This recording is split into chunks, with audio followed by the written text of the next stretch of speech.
ವೀಕ್ಷಕರೇ, ಅಕ್ಟೋಬರ್ 5ನೇ ತಾರೀಕಿನಿಂದ 115ನೇ ಜ್ಯೋತಿಷ್ಯ ಆನ್ಲೈನ್ ಕ್ಲಾಸ್ ಕೂಡ ಆರಂಭವಾಗ್ತಾ ಇದೆ. ನೀವು ಕೂಡ ರಿಜಿಸ್ಟರ್ ಆಗಬಹುದು, ಜ್ಯೋತಿಷ್ಯವನ್ನು ಕಲಿಯಬಹುದು. ನಿಮ್ಮ ಜೀವನದ ಜೊತೆಗೆ ನಿಮ್ಮವರ ಜೀವನವನ್ನು ಕೂಡ ರೂಪಾಂತರಗೊಳಿಸಬಹುದಾಗಿದೆ. ಈ ಕಾರ್ಯಕ್ರಮದಲ್ಲಿ ಮೊದಲ ಕರೆ ಸಿದ್ಧವಾಗಿದೆ, ಮಾತನಾಡಿಸ್ತಾ ಹೋಗೋಣ. ನಮಸ್ತೆ, ಎಲ್ಲಿಂದ ಕಾಲ್ ಮಾಡಿದ್ದೀರಾ? ತಮ್ಮ ಹೆಸರು? ಮೇಡಮ್, ಬ್ಯಾಂಗ್ಳೂರಿಂದ ಮಾತಾಡ್ತಿದ್ದೀನಿ. ಓಕೆ, ಯಾರ ಬಗ್ಗೆ ಕೇಳಬೇಕಾಗಿತ್ತು? ಮೇಡಮ್, ತಂಗಿ ಮಗನ ಬಗ್ಗೆ. ಯಾವ ವಿಚಾರವಾಗಿ? ಆರೋಗ್ಯ ವಿಚಾರವಾಗಿ ಮ್ಯಾಮ್. ಓಕೆ, ಅವರ ಡೇಟ್ ಆಫ್ ಬರ್ತ್ ಹೇಳಿ. Madam, 8/3 8 March 2019. 8/3/2019. ಹೌದು ಮ್ಯಾಮ್. ಓಕೆ, ಹುಟ್ಟಿದ ಸಮಯ? 12:25 ಮ್ಯಾಮ್, ಮಧ್ಯಾಹ್ನ. 12:25. ಹುಟ್ಟಿದ ಸ್ಥಳ? ಹೌದು, ಬ್ಯಾಂಗ್ಳೂರು ಮ್ಯಾಮ್. ಓಕೆ, ಆರೋಗ್ಯದಲ್ಲಿ ಏನಾಗಿದೆ? ಸಮಸ್ಯೆ ಇದೆ ಮ್ಯಾಮ್, ಸ್ವಲ್ಪ. ಓಕೆ, ಗುರುಗಳಿದ್ದಾರೆ, ಮಾತನಾಡಬಹುದು. ನಮಸ್ಕಾರ ಸರ್. ನಮಸ್ತೆ. ಈಗ 7 ವರ್ಷ ಆಗಿದೆ ಹುಟ್ಟು. ಆರೋಗ್ಯದಲ್ಲಿ ಸಮಸ್ಯೆ ಇದೆ. ಹೈಪರ್ ಆಕ್ಟಿವ್ ಆ ತರ ಹೇಳ್ತಾರೆ, ಇಶ್ಯೂಸ್ ಇದೆ. ಅವನಿಗೆ ಒಂದು ನಾರ್ಮಲ್ ಕ್ಯಾಟಗರಿ ಇಲ್ಲ, ಲೈಟ್ಲಿ ಅವನಿಗೆ ಸ್ವಲ್ಪ ವ್ಯತ್ಯಾಸ ಇದೆ. ಈಗ ಇವರು ಉತ್ತರ ಭಾದ್ರಪದ 3ನೇ ಪಾದದಲ್ಲಿ ಹುಟ್ಟಿದ್ದಾರೆ, ಅಂದರೆ ಶನಿಯ ನಕ್ಷತ್ರದಲ್ಲಿ ಹುಟ್ಟಿದ್ದಾರೆ. ಶನಿ ಕಾಂಬಿನೇಷನ್ ಹೆಲ್ತಲ್ಲಿ ನಾವು ನೋಡ್ತೀವಿ. ಶನಿಯ ಕಾಂಬಿನೇಷನಲ್ಲಿ ಹೆಲ್ತಲ್ಲಿ ನಾವು ನೋಡಿದಾಗ ಸ್ಯಾಟ್ರನ್ ದಶಾ ಯಾವ ಕಾಂಬಿನೇಷನ್ ಕೊಡುತ್ತೆ. ಸೊ ಶುಕ್ರನ ವಿಚಾರದಲ್ಲಿ 8-10 ಬಂದಾಗ, ಶುಕ್ರನ ಕಾಂಬಿನೇಷನ್ ಬಂದಾಗ ಶನಿಯ ಅಂತರದಲ್ಲಿ ಅಡಿಕ್ಷನ್ಗೆ ಒಳಗಾಗ್ತಾರೆ. ಅಂದರೆ ಅಡಿಕ್ಷನ್ ಯಾವ ಥರ ಇರುತ್ತೆ? ಈಗ ಜನರಲಿ ಈಗ ಮೊಬೈಲ್ ಅಡಿಕ್ಷನ್ನು, ಮೊಬೈಲ್ ಕೊಟ್ಟರೆ ಸುಮ್ಮನೆ ಇರ್ತಾರೆ, ಮೊಬೈಲ್ ನೋಡ್ತಾ ಇರ್ತಾರೆ, ಕಿತ್ಕೊಂಡ್ರೆ ಆಟ. ಅದು 8ನೇ ಮನೆ 6ನೇ ಮನೆ ಸ್ವಲ್ಪ ವಿಶೇಷವಾಗಿ ತೋರಿಸುತ್ತೆ. ಶನಿ ಎಲ್ಲಿವರೆಗೂ ಇದೆ ಅಂತ ನೋಡಬೇಕು. ನೆಕ್ಸ್ಟು ಆ ದಶದಲ್ಲಿ 2027 ಜನವರಿವರೆಗೂ ಇದೆ, ಅಂದರೆ ಮುಂದಿನ ಜನವರಿವರೆಗೂ ಇದೆ. ಅದಾದಮೇಲೆ ಬುಧ ಕಂಟಿನ್ಯೂ ಆಗುತ್ತಾ, ಹಠ ಬದಲಾಗ್ತಾ ಇರುತ್ತೆ. ಇದನ್ನೇ ಜ್ಯೋತಿಷ್ಯ ಕಲೀರಿ ಎಲ್ಲರೂ, ಕಲಿತಾಗ ಕಾನ್ಫಿಡೆನ್ಸ್ ಬರುತ್ತೆ. ಈ ಕಾಂಬಿನೇಷನಲ್ಲಿ ನೆಕ್ಸ್ಟ್ ಬರ್ತಕ್ಕಂಥ ಬುಧನಲ್ಲಿ ಇಲ್ಲ. ನೆಕ್ಸ್ಟ್ ಇಯರಿಂದ ಈಗ ಹಠ ಏನಾಗಿರುತ್ತೆ, ಅಪ್ಪೋಗಿರುತ್ತಲ್ಲ, ಅದು ನಿಮಗೆ ಸಡನ್ನಾಗಿ ನೆಕ್ಸ್ಟು ಬುಧ ದಶ ಬಂದಿದ ತಕ್ಷಣ ಗೊತ್ತಾಗಲ್ಲ, ಸ್ಲೋವಾಗಿ ಕಮ್ಮಿ ಆಗುತ್ತೆ. 7 ಮುಖದ ರುದ್ರಾಕ್ಷಿ ಹಾಕಿ, ಹಾಗೆ ಸ್ವಲ್ಪ ಪ್ರಮಾಣದಲ್ಲಿ ಗಸಗಸೆಯನ್ನು ತಿನ್ನಿಸ್ತಾ ಬನ್ನಿ, ಖಂಡಿತ ಒಳ್ಳೆಯದಾಗಲಿ. ಕರೆ ಮಾಡಿದ್ದಕ್ಕಾಗಿ ಧನ್ಯವಾದಗಳು. ವೀಕ್ಷಕರೇ, ನೀವು ಕೂಡ ಕರೆ ಮಾಡಬಹುದಾಗಿದೆ, ಮಾತನಾಡಬಹುದಾಗಿದೆ. ಶಿಕ್ಷಣ ಆಗಿರ್ಬೋದು, ಆರೋಗ್ಯ ಆಗಿರ್ಬೋದು, ಕೋರ್ಟು ಕಚೇರಿ ಕೆಲಸ ಆಗಿರಬಹುದು, ಅಥವಾ ವೈವಾಹಿಕ ದಾಂಪತ್ಯದಲ್ಲಿ ಏನೆಲ್ಲ ಸಮಸ್ಯೆಗಳಿರ್ಬೋದು, ಆ ಎಲ್ಲ ಸಮಸ್ಯೆಗಳಿಗೂ ಕೂಡ ಪರಿಹಾರ ಮಾರ್ಗ ಅಂದರೆ ಅದು ನಕ್ಷತ್ರ ನಾಡಿ ಕಾರ್ಯಕ್ರಮ ಅಂತಲೇ ಹೇಳ್ತಾ ಮತ್ತೊಂದು ಕರೆ ಸಿದ್ಧವಾಗಿದೆ. ನಮಸ್ತೆ, ಎಲ್ಲಿಂದ ಕಾಲ್ ಮಾಡ್ತಾ ಇದ್ದೀರಾ? ಎಸ್, ಕರೆ ಕಟ್ಟಾಗಿದೆ. ಕರೆ ಮಾಡುವಾಗ ನೆಟ್ವರ್ಕ್ ಇರುವಂತಹ ಪ್ರದೇಶದಲ್ಲಿ ಬಂದು ಮಾತನಾಡಿ, ಹಾಗೆ ಟಿವಿ ನೋಡ್ಕೊಂಡು ಮಾತನಾಡಬೇಡಿ. ಅದರ ಜೊತೆಗೆ ಡೇಟ್ ಆಫ್ ಬರ್ತ್ ರೆಡಿ ಇಟ್ಕೊಂಡಿರಿ. ಡೇಟ್ ಆಫ್ ಬರ್ತ್, ಹಾಗೆ place of birth, time of birth, ಈ 3 ಕೂಡ ಬೇಕಾಗುತ್ತೆ. ಇವು ಗೊತ್ತಿಲ್ಲ ಅಂತ ಅನ್ನೋದಾದರೆ ನೀವು ನೇರವಾಗಿ ಪ್ರಶ್ನಾಶಾಸ್ತ್ರಕ್ಕೆ ಹೋಗಬಹುದು. ಪ್ರಶ್ನಾಶಾಸ್ತ್ರದಲ್ಲಿ 1ರಿಂದ 249 ಒಳಗೆ ಒಂದು ಸಂಖ್ಯೆಯನ್ನು ಹೇಳಬೇಕಾಗತ್ತೆ. ನೀವು ಹೇಳಿದಂತಹ ಸಂಖ್ಯೆಯ ಆಧಾರದ ಮೇಲೆ ನೀವು ಕೇಳಿರ್ತಕ್ಕಂಥ ಪ್ರಶ್ನೆಗೆ ಅನುಗುಣವಾಗಿ ಪರಿಹಾರ ಮಾರ್ಗವನ್ನು, ಹಾಗೆ ಏನಾಗಿದೆ ಅನ್ನೋದರ ಬಗ್ಗೆ ನಿಖರವಾದ ಮಾಹಿತಿಯನ್ನು ಕೂಡ ಗುರೂಜಿಯವರು ನೀಡ್ತಾ ಹೋಗ್ತಾರೆ. ಎಸ್, ಹಾಗೆ ವ್ಯಾಪಾರದಲ್ಲಿ ಅಡೆತಡೆಗಳು ಉಂಟಾಗ್ತಾ ಇತ್ತು ಅಂತಂದರೆ ಏನು ಮಾಡಬೇಕು? ಮನೆಯಲ್ಲಿ ಶಾಂತಿ ನೆಮ್ಮದಿ ಇಲ್ಲ ಅಂದರೆ ಏನು ಮಾಡಬೇಕು? ಯಾವಾಗಲೂ ಕೂಡ ಕಿರಿಕಿರಿ ಆಗ್ತಾ ಇರುತ್ತೆ, ಜಗಳ ಆಗ್ತಾ ಇರುತ್ತೆ. ಇದಕ್ಕೆಲ್ಲ ಕೂಡ ಒಂದು ರಾಮಬಾಣ ಅಂತಂದರೆ ನಕ್ಷತ್ರ ನಾಡಿ ಕಾರ್ಯಕ್ರಮದ ಮೂಲಕ ನಿಮಗೆಲ್ಲರಿಗೂ ತಿಳಿಸೋದೇನೆಂದರೆ ಕೈಲಾಶ್ ಯಂತ್ರ. ಎಸ್ ವೀಕ್ಷಕರೇ, ನೀವು ಕೂಡ ಕೈಲಾಶ್ ಯಂತ್ರವನ್ನು ಸ್ಥಾಪನೆ ಮಾಡಬಹುದಾಗಿದೆ, ಪೂಜೆಯನ್ನು ಕೂಡ ಮಾಡಬಹುದಾಗಿದೆ. ಪೂಜೆಯನ್ನು ಮಾಡುವುದರ ಮೂಲಕ ಶುಭ ಫಲಗಳನ್ನು ಕೂಡ ಪಡೆಯಬಹುದಾಗಿದೆ.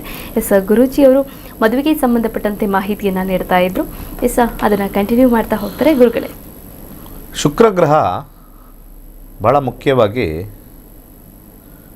ವಿವಾಹಕ್ಕೆ ಸೂಕ್ತ ಅಂತ ಹೇಳ್ತಕ್ಕಂಥ ಅನೇಕರು ಅರ್ಥ ಮಾಡ್ಕೋಬೇಕು. ಕರ್ನಾಟಕದಲ್ಲಿ ಭಾಳಷ್ಟು ಜನ ಜ್ಯೋತಿಷಿಗಳು ವಿವಾಹಕ್ಕೆ ಬಂದಾಗ ವಿವಾಹ ಆಗ್ತಕ್ಕಂಥ ಸಮಯನ ನೋಡಬೇಕು ಅಂತಂದರೆ ಅಲ್ಲಿ ದಶಾದಲ್ಲಿ 7ನೇ ಮನೆ ಇರಲೇಬೇಕು.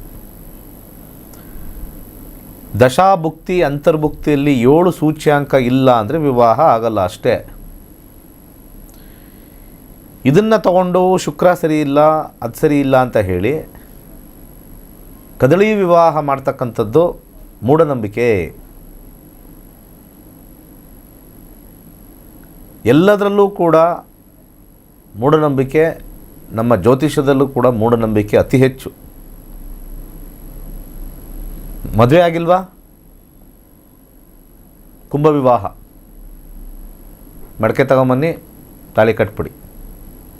ಎಷ್ಟು ಜನಕ್ಕೆ ಸಕ್ಸಸ್ ಆಗಿದೆ? ಗೌರ್ಮೆಂಟ್ ಲೈಬ್ರರಿಲಿ ಬರೆದಿಡೋಣ, ಒಂದು ಪುಸ್ತಕ ಬರೆಯೋಣ. ಯಾರು ಮಾಡಿಸ್ತೀರಾ ಬ್ಯುಸಿಯಾಗಿ? ಸೊ ಮಾಡಿಸೋರು ನಮ್ಮ ಪ್ರೋಗ್ರಾಮ್ ನೋಡೋಲ್ಲ, ಅದು ಪ್ರಾಬ್ಲಮ್ಮು. ಮಾಡಿಸ್ತಾ ಇರ್ತಾರಲ್ಲ ಅವ್ರು ನಮ್ಮ ಪ್ರೋಗ್ರಾಮಲ್ಲಿ ನೋಡೋಲ್ಲ.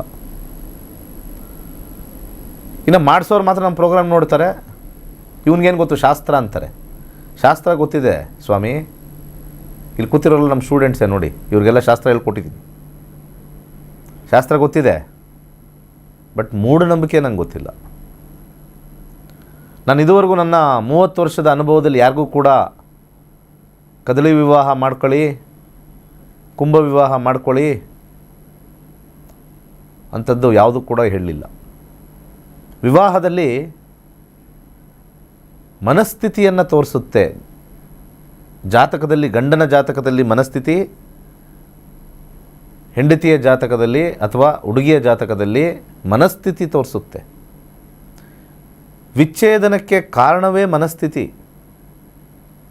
ಕರ್ನಾಟಕದಲ್ಲ, ಇಂಡಿಯಾದಲ್ಲಿರ್ತಕ್ಕಂಥ ಎಲ್ಲ ಅಸ್ಟ್ರಾಲಜರ್ಸ್ಗೂ ಅಸ್ಟ್ರಾಲಜಿನೇ ಸರಿಯಾಗಿ ಗೊತ್ತಿಲ್ಲ. ಇನ್ನು ಕೆಲವ್ರು ಬಡ್ಕೋತಾರೆ, ನಾನು ಹೇಳ್ದಂಗೆ ಎಲ್ಲ ಆಯಿತು ಅಂತ. ಏನೂ ಆಗಿರಲ್ಲ ಅಲ್ಲಿ. ಬರೀ ಎಲ್ಲ ಸಾಮಾಜಿಕದಲ್ಲಿ ಆಗ್ತಕ್ಕಂಥದ್ದನ್ನೆಲ್ಲ ಹೇಳೋದೆಲ್ಲ ಜ್ಯೋತಿಷ ಅನ್ಕೊಂಬಿಟ್ಟವ್ರು ಜನ, ಹುಚ್ಚರು ಜನಗಳು. ಸಾಮಾಜಿಕದಲ್ಲಿ ಆಗೇ ಆಗುತ್ತೆ. ಇಲ್ಲೆಲ್ಲೋ ಬೆಂಕಿ ಅವಘಡ ಆಗುತ್ತೆ ಅಂತ ಹೇಳ್ತೀವಿ, ಎಲ್ಲ ಕಡೆ ಆಗುತ್ತೆ ರೀ. ವರ್ಷದಲ್ಲಿ ಪ್ರತಿ ತಿಂಗಳು ಪ್ರಪಂಚದಲ್ಲಿ ಎಲ್ಲರೂ ಒಂದು ಕಡೆ ಅವಘಡಗಳು ನಡೆಯುತ್ತೆ. ಎಲ್ಲೂ ಅವಘಡಗಳು ನಡೆಯಲ್ಲ. ವರ್ಷದಲ್ಲಿ ಯಾವಾಗಲೂ ಒಂದು ಸತಿ ನಡೆಯುತ್ತೆ ಅಂದರೆ ಯಾವ ನ್ಯೂಸ್ ಚಾನಲ್ಲೂ ಇರಲ್ಲ. ಎಲ್ಲ ನ್ಯೂಸ್ ಚಾನಲ್ ಬಂದ್ ಮಾಡಬೇಕು. ಎಲ್ಲ ನ್ಯೂಸ್ ಚಾನಲ್ಲು ಬಂದ್ ಮಾಡಬೇಕಾಗತ್ತೆ. ಯಾಕೆಂದರೆ ನ್ಯೂಸೇ ಇಲ್ಲ ಅಂದರೆ ಏನು ಮಾಡ್ತೀರಾ? ಅವಘಡಗಳಲ್ಲಿ ಆಕ್ಸಿಡೆಂಟು ಒಂದು ಅವಘಡ, ಬೆಂಕಿನೂ ಒಂದು ಅವಘಡ, ಅಪಘಾತಗಳು, ಕೊಲೆಗಳು ನಡೀತಾನೆ ಇರ್ತವೆ. ಈ ತಿಂಗಳಲ್ಲಿ ಮಾತ್ರ ಕೊಲೆಗಳು ನಡೆಯುತ್ತೆ, ಮುಂದಿನ ತಿಂಗಳಲ್ಲಿ ನಡೆಯಲ್ಲ. ಇದು ಜನರಿಕ್ಕಾಗಿ ಹೇಳ್ತಕ್ಕಂಥವ್ರು ಹುಚ್ಚರಾಗಿದ್ದಾರೆ ಕೆಲವರೆಲ್ಲ. ಪ್ರಪಂಚದಲ್ಲಿ, ದೇಶದಲ್ಲಿ ಏನೇನೋ ಯಾವುದೋ ತಿಂಗಳುಗಳಲ್ಲಿ, ಡೇಟ್ಗಳಲ್ಲಿ ನಡೆಯೋದನ್ನೆಲ್ಲ ಜನ ತಪ್ಪು ತಿಳ್ಕೊಂಡಿದ್ದಾರೆ. ಸ್ವಲ್ಪ ಅಲ್ಲೂ ಕೂಡ ಮೂಢನಂಬಿಕೆ ಇದೆ. ಸೊ ಹಲವಾರು ಮೂಢನಂಬಿಕೆ, ಇನ್ನಷ್ಟು ಮೂಢನಂಬಿಕೆಗಳು ಮಾತಾಡೋಣ. ಕಾಲ್ಸ್ ತಗೊಂಡು ಮಾತಾಡೋಣ. ಕಾರ್ಯಕ್ರಮದಲ್ಲಿ ಮತ್ತೊಂದು ಕರೆ ಸಿದ್ಧವಾಗಿದೆ. ನಮಸ್ತೆ, ಎಲ್ಲಿಂದ ಕಾಲ್ ಮಾಡ್ತಾ ಇದ್ದೀರಾ? ತಮ್ಮ ಹೆಸರು? ಕೊರಟಗೆರೆ ತಾಲೂಕಿಂದ ಮೇಡಮ್, ಜಾನಕಮ್ಮ ಅಂತ ಮಾತಾಡ್ತಿರೋದು. ಓಕೆ, ಯಾರ ಬಗ್ಗೆ ಕೇಳಬೇಕಾಗಿತ್ತು ಜಾನಕಮ್ಮ ಅವರೇ? ನನ್ನ ಮಗಳ ಬಗ್ಗೆ ಮೇಡಮ್. ಯಾವ ವಿಚಾರವಾಗಿ? ಆರೋಗ್ಯದ ಬಗ್ಗೆ. ಓಕೆ, ಅವರ ಡೇಟ್ ಆಫ್ ಬರ್ತ್ ಹೇಳಿ. Date of birth 3/15/2005 madam. 15/3/2005. Okay, ಹುಟ್ಟಿದ ಸಮಯ, ಟೈಮಿಂಗ್ಸ್ ಹೇಳಿ. 15/3/2005. ಬೆಳಗಿನ ಜಾವ 3 ಗಂಟೆ ಮೇಡಮ್. ಬೆಳಗಿನ ಜಾವ 3 ಗಂಟೆ ಮೇಡಮ್. ಬೆಳಗಿನ ಜಾವ 3 ಗಂಟೆ. ಓಕೆ, ಹುಟ್ಟಿದ ಸ್ಥಳ? ಇಲ್ಲಿ ಹಾಸ್ಪಿಟಲ್ ಅಲ್ಲಿ ಮೇಡಮ್. ಅದೇ ಹಾಸ್ಪಿಟಲ್ ಅಮ್ಮ, ಎಲ್ಲಿ ಇರೋದು? ಅರ್ಸಾಪುರ ಮೇಡಮ್, ಅರ್ಸಾಪುರ ಹಾಸ್ಪಿಟಲ್. ಅರ್ಸಾಪುರ ಹಾಸ್ಪಿಟಲ್ ಅಲ್ಲಿ. ಯಾವ ಊರು ಅಂತ ಹೇಳಿ, ಯಾವ ಡಿಸ್ಟ್ರಿಕ್ಟ್? ಅರ್ಸಾಪುರ ಮೇಡಮ್. ಅಲ್ಲ, ಡಿಸ್ಟಿಕ್ ಹೇಳಿಮ್ಮ. District Koratagere taluk madam. Koratagere taluk. Okay, ಏನಾಗಿದೆ ಆರೋಗ್ಯದಲ್ಲಿ? ಬ್ಲಡ್ ಅಲರ್ಜಿ ಅಂತಾರೆ ಮೇಡಮ್, ಹಾಸ್ಪಿಟಲ್ ಅಲ್ಲಿ ತೋರಿಸಿದ್ರೆ. ಓಕೆ, ಗುರುಗಳಿದ್ದಾರೆ, ಮಾತನಾಡಬಹುದು. ಆಗುತ್ತೆ, ತಿರ್ಗಾ ಅದೇ ತರ ಆಗುತ್ತೆ. ನಮಸ್ಕಾರ. ನಮಸ್ತೆ ಗುರುಜಿ. 2020 ಆದಮೇಲೆ ಮಂಗಳ ದಶ ಸ್ಟಾರ್ಟ್ ಆಗಿದೆ. ಎಷ್ಟು ವರ್ಷದಿಂದ ಇದು ಸಮಸ್ಯೆ ಆಗಿದೆ? ಈಗ 21 ವರ್ಷ ಅವ್ರಿಗೆ ವಯಸ್ಸು. ಯಾವಾಗಿಂದ ಸಮಸ್ಯೆ? ವರ್ಷಗಳೇನಿಲ್ಲ ಗುರುಜಿ, ಇತ್ತೀಚೆಗೆ ಆಗಿರೋದು. ಇತ್ತೀಚೆಗಾದಾಗ ಈ ದಶವನ್ನು ನೋಡಬೇಕು. 2027ಕ್ಕೆ ಮುಗಿದೋಗುತ್ತೆ. ಮತ್ತು ರಾಹು ಬರೋದನ್ನು ನೋಡಬೇಕಾಗತ್ತೆ. ಇವೆರಡನ್ನೂ ಕೂಡ ನಾವು ಪರಿಶೀಲನೆ ಮಾಡಿ ಏನು ಪ್ರಾಬ್ಲಮ್ ಇಲ್ವಾ, ಚೆನ್ನಾಗಿದೆಯಾ ಅಂತ ನೋಡಿ ಜ್ಯೋತಿಷ್ಯ ಹೇಳಬೇಕು. ಜ್ಯೋತಿಷದ ಎಲ್ಲ ಅರ್ಥ ಬರೀ ಡಗಲ್ಬಾಜಿ, ಬರೀ ಸುಳ್ಳೆ ಹೇಳೋರೆ. ನಿಮ್ಗಳಿಗೂ 5ನೇ ಮನೆ 8ನೇ ಮನೆ 12 ಇದ್ದಾಗ ನೀವು ಹೋಗಿ ಹಳ್ಳಕ್ಕೆ ಬೀಳೋದೇ ಇಂಥವ್ರ ಹತ್ರ. ಜ್ಯೋತಿಷದಲ್ಲೂ ಮೋಸ ಹೋಗೋದು ನಿಮ್ಮ ಜಾತಕದಲ್ಲಿ ಬರೆದಿಟ್ಟಿರುತ್ತೆ. ನಿಜ. ಸ್ವಲ್ಪ ಪ್ರೇ ಮಾಡಿಕೊಂಡು ಒಳ್ಳೆಯವ್ರು ಸಿಗಲಿ ಅಂತ ಪ್ರೇ ಮಾಡಿದ್ರೆ ಒಳ್ಳೆಯವ್ರು ಸಿಗ್ತಾರೆ. ಇಲ್ಲ ಅಂದರೆ ಗುಂಡಿಗೆ ಬೀಳೋದೇ ಗ್ಯಾರಂಟಿ. ಆ ಗುಂಡಿಗೆ ಬಿದ್ದು ಟಿ ವಿಲಿ ಬರ್ತಾರಲ್ಲ ಕೆಲವರು, ಈ ಜ್ಯೋತಿಷಿ ಏನೋ ಆಗಿದೆ ಅಂತ 5 ಲಕ್ಷ ತಗೊಂಡ, 3 ಲಕ್ಷ ತಗೊಂಡ, 4 ಲಕ್ಷ ತಗೊಂಡಾದಮೇಲೆ ವಾಹಿನಿಗೆ ಬರೋದು, ವಾಹಿನಿಗೆ ಬಂದು ಮಾತಾಡೋದು. 2-9 ಮಂಗಳನಲ್ಲಿದೆ, ತೊಂದರೆ ಇಲ್ಲ, ಆಲ್ ಬ್ಲಡ್ ರಿಲೇಟೆಡ್ ಅಂತ ಕೊಟ್ಟಿದೆ. ಪ್ರಾಬ್ಲಮ್ ದಶಾದಲ್ಲಿ ಬರೆದಿಟ್ಟಿರುತ್ತೆ ನಮ್ಮದೆಲ್ಲ. ಶಾಸ್ತ್ರ ಅಂದರೆ ವಿಜ್ಞಾನ. ಈ ವಿಜ್ಞಾನ ಬರೋದು ಗಣಿತದಿಂದ. ಗಣಿತ ಪರ್ಫೆಕ್ಟ್. ತುಂಬ ಜನ ನಮ್ಮ ಕ್ಲಾಸ್ ಸೇರಬೇಕು ಅಂತ ಬರ್ತಾರೆ, ಯೋಗ ಇಲ್ಲ ಅವ್ರಿಗೆ. ಯೋಗ ಇದ್ದವ್ರಿಗೆ ಮಾತ್ರ ಸೇರ್ತಾರೆ. ಯೋಗ್ಯತೆ ಇದೆ, ಕಲಿಯೋ ಯೋಗ್ಯತೆ ಇರುತ್ತೆ, ಯೋಗ ಮಾತ್ರ ಇರಬೇಕು. ಯೋಗ ಇದ್ದವ್ರಿಗೆ ಮಾತ್ರ ತಿಳುವಳಿಕೆ ಬರುತ್ತೆ. ಅನೇಕ ಜನ ನಮ್ಮ ಟಿ ವಿ ನೋಡ್ತಾರೆ, ಕಾಲ್ ಕನೆಕ್ಟ್ ಆಗಲಿ ಅಂತಾರೆ, ಬಟ್ ಅವ್ರಿಗೆ ಅದೃಷ್ಟ, ಜ್ಯೋತಿಷ್ಯ ಕಲ್ತ್ರೆ ಅದೃಷ್ಟ ಗೊತ್ತಾಗುತ್ತೆ ಅನ್ನೋದೇ ಒಂದು ದೇವರು ಒಂದು ಯೋಗ್ಯತೆ ಕೊಟ್ಟಿರ್ತಾರೆ ಅವ್ರಿಗೆ, ಕಲಿಯಪ್ಪ ಅಂತ. ಯೋಗನೂ ತೋರಿಸ್ತಾ ಇರ್ತಾರೆ. ಜಾತಕದಲ್ಲಿ ಸ್ವಲ್ಪ ತೀರಾ ಯೋಗ ಇಲ್ಲ ಅಂದರೆ ಬುದ್ಧಿ ಭ್ರಮಣೆ ಆಗಿರುತ್ತೆ. ಆ ಬುದ್ಧಿ ಭ್ರಮಣೆ ಆದಾಗ ಜ್ಯೋತಿಷ್ಯ ಅನ್ನೋ ಶಾಸ್ತ್ರ ಬರಲ್ಲ ಹತ್ರಕ್ಕೆ. ನಾನು ಭಾಳಷ್ಟು ಸತಿ ಅನ್ಕೋತಾ ಇದ್ದೆ, ಯಾಕೆ ಜ್ಯೋತಿಷ್ಯ ಏನು ಇಟ್ಟಿರೋ ದುಡ್ಡು ಲೈಫಲ್ಲಿ ಏನೂ ಇಲ್ವಲ್ಲ, ನಾವು ಇಟ್ಟಿರೋ ದುಡ್ಡು ಏನೇನೂ ಇಲ್ಲ, ಸುಮ್ಮನೆ ಜನ ಕಾಸ್ಟ್ಲಿ 7,999 ಅಂತಾರೆ. 7,999 ನಿಮ್ಮ ಜೀವನವಿಡೀ ಸಮಸ್ಯೆ ಬರ್ತಕ್ಕಂಥದ್ದು ಎಲ್ಲ ವಿಚಾರಕ್ಕೂ ನೋಡ್ಕೊಳ್ತಕ್ಕಂಥದ್ದು ಎಷ್ಟು ಅಂತಂದರೆ, ನಿಮ್ಮ ವಯಸ್ಸನ್ನು ಈಗ ಎಷ್ಟು ಅಂತ ನೋಡ್ಕೊಳ್ಳಿ, ಅದನ್ನು ಎಷ್ಟು ವರ್ಷ ನಾವು ಬದುಕ್ಬೋದು ಅನ್ನೋದು ಒಂದು ಮನಸ್ಸಲ್ಲಿರುತ್ತೆ. ಈಗ ನಮಗಿಷ್ಟು ಒಂದು 70ರಲ್ಲಿ ಇರ್ಬೋದು, ನಮ್ಮ ಬಾಡಿ ಹೇಳುತ್ತೆ ಎಷ್ಟವರೆಗೂ ಇರ್ತೀವಿ ಅಂತ. ನೀವು ಸ್ವಲ್ಪ ಸುಮ್ಮನೆ ಸಮಾಧಾನವಾಗಿ ನಿಮ್ಮ ಬಾಡಿನ ಕೇಳ್ಕೊಳ್ಳಿ, ಎಷ್ಟು ವರ್ಷ ಇರ್ತೀವಿ ಅಂತ ಅದು ಹೇಳುತ್ತೆ. ಇನ್ನೊಂದು 15 ವರ್ಷ ಇರ್ಬೋದು, 20 ವರ್ಷ, 30 ವರ್ಷ, 100% ಹೇಳುತ್ತೆ. ನಮ್ಮ ಮನಸ್ಸು ಹೇಳುತ್ತಂತೆ ಎಷ್ಟು ವರ್ಷ ಇರ್ಬೋದು ಅಂತ. ಧ್ಯಾನದಲ್ಲಿ ಅದಕ್ಕೆ ಕೂತ್ಕೋಬೇಕು, ಸ್ವಲ್ಪ ಸಮಾಧಾನ ಕೂತ್ಕೊಂಡ್ರೆ ಹೇಳುತ್ತೆ. ಅಷ್ಟು ವರ್ಷದಲ್ಲಿ 7,999 ಅಷ್ಟು ವರ್ಷಕ್ಕೆ ಡಿವೈಡ್ ಮಾಡಿ 365 ದಿವಸಕ್ಕೆ ಡಿವೈಡ್ ಮಾಡಿ, ಒಂದು ದಿವಸಕ್ಕೆ ಎಷ್ಟು ಕೊಡ್ತಾ ಇರ್ತೀರ ಅಂತ ಗೊತ್ತಾಗುತ್ತೆ. ನಿಮ್ಮ ಜೀವನಕ್ಕೆ ಏನೇನೂ ಇಲ್ಲ, ನಿಮ್ಮ ತರಕಾರಿ ಬಿಲ್ಲು ಇಲ್ಲ, ಕರೆಂಟ್ ಬಿಲ್ಲು ಇಲ್ಲ, ಯಾವ ಬಿಲ್ಲು ಇಲ್ಲ. ಪೈಸಾ ಲೆಕ್ಕದಲ್ಲಿ ಕೊಟ್ಟಿರ್ತೀರ ಡೈಲಿ. ಏನಾರು ನಾಳೆ ಹೆಂಗಾಗುತ್ತೆ, ನಾಡಿದ್ದು ಹೆಂಗಾಗುತ್ತೆ, ಈ ವಾರ ಹೆಂಗಾಗುತ್ತೆ ನೋಡ್ಕೊಳ್ಳೋಕ್ಕೆ ಪೈಸಾನೂ ಇಲ್ಲ. ಬೇಕಾದ್ರೆ ಚೆಕ್ ಮಾಡ್ಕೊಳ್ಳಿ. ಸೊ ಹಾಗೆ ಮುಂದೆ ಬರ್ತಕ್ಕಂಥ ರಾಹು ದಶೆಯವರಿಗೆ ಕೇತುವಿನ ನಕ್ಷತ್ರ 9 ಬಂದಾಗ ಸಮಸ್ಯೆ ಕ್ಲಿಯರ್ ಆಗುತ್ತೆ. 9 ಮುಖದ ರುದ್ರಾಕ್ಷಿ ಹಾಕ್ಕೊಳ್ಳಿ, ಕಾನ್ಫಿಡೆನ್ಸ್ ಕೊಡುತ್ತೆ. ಯಾಕಂದರೆ ಎಲ್ಲ ಪಾಸಿಟಿವ್ ಗುಡ್ ಆ್ಯಕ್ಟಿವೇಟ್ ಆಗಿದೆ ಹೆಲ್ತಲ್ಲಿ, ಬ್ಯಾಡ್ ಏನೂ ಸಮಸ್ಯೆ ಇಲ್ಲ, ಬ್ಯಾಡ್ ಸರ್ಕಲ್ ಆಗಿಲ್ಲ. ಸೊ ಪಾಸಿಟಿವ್ ಇರುತ್ತೆ. ಈ ಆ್ಯಪ್ ನೀವು ಇಟ್ಕೊಳ್ಳಿ ಎಲ್ಲರೂ.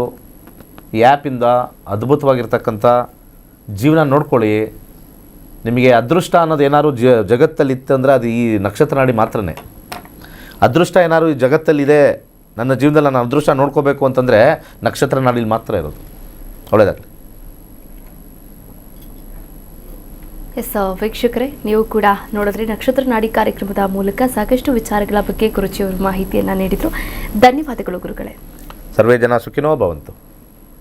ವೀಕ್ಷಕರೇ, ಇದಾಗಿತ್ತು ಇವತ್ತಿನ ನಕ್ಷತ್ರ ನಾಡಿ ವಿಶೇಷ ನೇರ ಪ್ರಸಾರ ಕಾರ್ಯಕ್ರಮ. ನೋಡ್ತಾ ಇರಿ ಕರ್ನಾಟಕ ನ್ಯೂಸ್ ಬೀಟ್, ನ್ಯಾಯ ನಮ್ಮೊಂದಿಗೆ, ನಾವು ನಿಮ್ಮೊಂದಿಗೆ.